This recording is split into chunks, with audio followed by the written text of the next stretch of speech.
In this video, I'm going to show you how to add text fonts in Photoshop.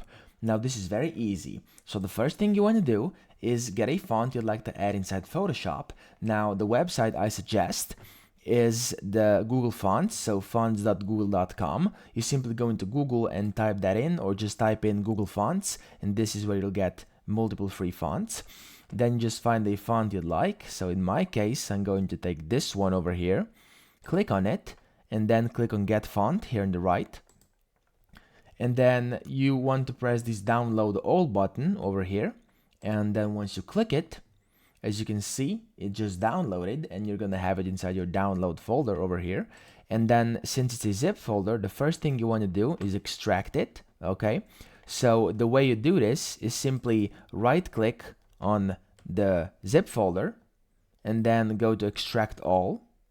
And then you want to select the destination folder. In my case, this is the one. And then once that's done, you want to click on the exported folder, so the unzipped folder.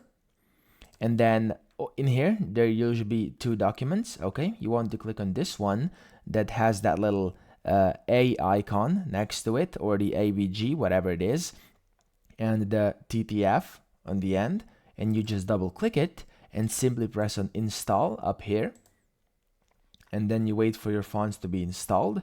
There we go, that's done. Now if you can't see that install button anymore, it means it's working.